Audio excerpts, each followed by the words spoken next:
begin with some breaking news just coming in. U.S. President Donald Trump has said that Ukrainian leader Volodymyr Zelensky could choose to end the war with Russia almost immediately, but retaking Russian-occupied Crimea or joining NATO are off the table. In a post on Truth Social, Trump wrote, "Not getting back Obama-given Crimea and no going into NATO by Ukraine." He added that some things never change. The posts come on the eve of a White House meeting with the Ukrainian president and European leaders. Talking about the meeting, Trump said that it is a big day at the White House, adding that the White House has never had so many European leaders at one time. All right, to give us more details, our correspondent Susan Terani is joining us on the phone. Susan, again, a big thing from Trump, saying that he now has clarified on the territorial, topics that, of course, Obama given Crimea is they're not getting it back. Of course, NATO has been mentioned. Ukraine will not get into NATO. What is the latest that you can bring in? Right. I assume that he's making these comments, of course, ahead of that crucial meeting, not only with Zelensky, but with European leaders. They had a press conference today. The head of the EU, Ursula von der Leyen, was saying that there will be no land concessions. The Ukrainian president and European leaders, they're now pressing for negotiation to be based on an immediate ceasefire and not an outright territorial swap, insisting that Ukraine must be involved in any deal, particularly one affecting its sovereignty. However, it appears that also reports indicate that a draft deal might include Ukraine ceding parts of Donetsk and Luhansk and possibly other occupied regions in exchange for some kind of Article 5 style security guarantees from the United States and European allies as a substitute for full NATO membership. So these were the reports that came out today. This is according to Steve Witkoff, the special envoy who spoke on the Sunday shows today, and Marco Rubio as well. They're not giving more away about what they'll be presenting to Zelensky and the Europeans and what they discussed with Russia. But this is the context that we have. And it appears that President Trump is trying to make clear that the ball is now in Ukraine's court. Of course, Ukraine is in a very peculiar position right now. But there were also reports, again, just a backstory, that Zelensky is saying there is no way I'm giving up any inch of land. And so then the question remains, why are you coming to the United States?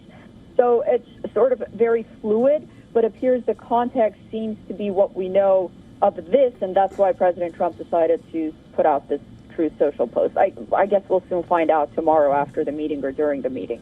We'll need to wait for the developments to come in from that meeting. Susan, thanks so much for getting us that perspective. You've raised some pertinent points here. And let's discuss this further with our guest who's joining us here on the broadcast. We're now being joined by Dr. Charles Kopchin. He's a senior fellow at the Council on Foreign Relations. Dr. Kopchin, thanks so much for making time for us and joining us here on the broadcast. Let's get right into it. Susan mentioned something very important, that if Zelensky is not willing to make any kind of concessions, why is he on his way to the US? It makes one thing very clear, that all these European leaders coming at once within a day of that Alaska summit, it clearly means Europe and Ukraine, as expected, have not slept well since those developments came out after the Alaska summit. As of now, what do you expect from this meeting and from the regarding concessions as well? No question that Europeans and Zelensky himself are very anxious about what took place in Alaska and the terms of the deal that today we're hearing more and more about. You know, I think that there are several key issues that are going to be under discussion. One of them you just mentioned, and that is Zelensky going to be willing to cede the 30% of Donetsk Oblast that Russia wants, but that Ukraine still controls? Will Putin agree to allow the Ukraine that exists on the other side of that ceasefire line, which is now about 80% of the country, to be a free, independent, and secure country with security guarantees provided by some coalition of the willing? What do those security guarantees look like, and will they be credible? And I think the nub of the issue is the following. No question that Zelensky does not want to give up any more land.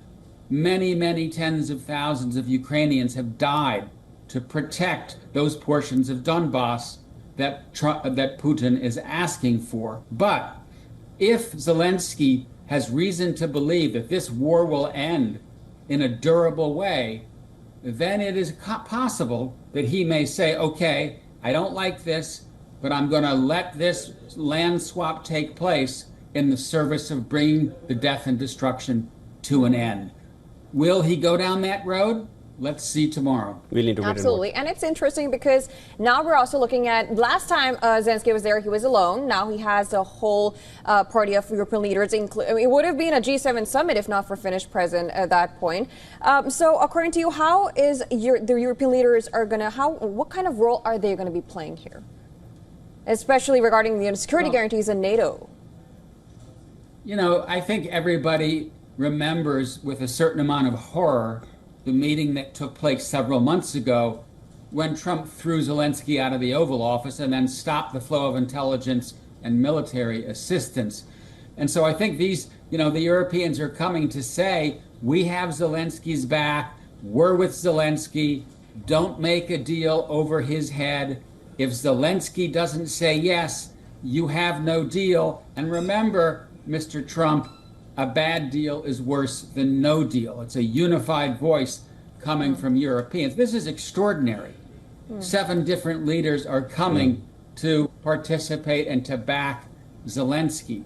And I think the bottom line is here that they don't know what to expect from Trump. He changes his mind every 15 minutes. They thought that he had ended up in a good place, that he was ready to impose sanctions on Russia, that he was ready to approve the flow of military assistance to Ukraine. And then all of a sudden he announces a meeting face-to-face on American soil with the Russian president. And so they don't know what Trump is going to say in the next 15 minutes. And as a consequence, they want to be there to make clear what their position is on this critical issue for European security. And Dr. Kapchan, very quickly, I also want to get your thoughts on this. Till now, NATO was off the table. We heard that enough number of times, but now it's been made clear from the US president that Crimea is also off the table because that is something, Crimea is one region that Ukraine has been fighting for continuously all through these last 10 years, I would say, or 2014 since then. But at this point, do you feel that's also a hint into what to expect regarding the land concessions, which Putin kind of hinted at? He said our root causes need to be addressed. So Putin is right where he was at 2022. Trump is now suggesting Crimea is also off the table. And it's almost an emergency meeting with all these European leaders reaching. This is unprecedented. It's extraordinary, as you said as well. Is this heading in that direction, that land concessions is the only way? I think that Trump in some ways is just being realistic. Are the Ukrainians going to be able to take back Crimea by force? No. Are they going to be able to expel the Russians from Donbass? No. So let's just admit it, try to end the war, and make sure that the Ukraine that's on the other side of the ceasefire line is a secure, sovereign republic that is able to make its own decisions about the future. And Zelensky's willingness to say yes to the deal depends a lot on the guarantees that emerge to provide Ukraine security, because Zelensky's never going to trust Putin, even if Putin signs something that says, I won't attack you again. And so let's pay a lot of attention to the nature of those guarantees. It's not NATO, but it's going to be something else. We need more clarity on what that something else is before we can say this is a good deal or this is a bad deal. And the world is seeming to now inch towards accepting that reality that perhaps that's going to be the only way to end this war. Getting Russia, a powerhouse like Russia, out by force doesn't really seem to be the option that at least Ukraine has at this point. And also along with that, the Alaska summit came out of nowhere for the European leaders. Putin comes in at the end and says, let's have the follow-up meeting in Moscow. And you have all the European leaders rushing to Washington within a day's time. Clearly, Europe is not at peace at this point. Let's just leave it at that, and we'll wait to watch. I would say a certain level of panic would be the right word. I think that's the right word as well. Dr. Kapchan, thanks so much for joining us and, using the right terminology, I would say. Panic is the word we should be using for the European leaders. Yes. Dr. Kapchan, always a pleasure speaking with you, and there will be lots more to discuss. Would love to have you on World DN again. Good to be with you. Bye-bye. Yes.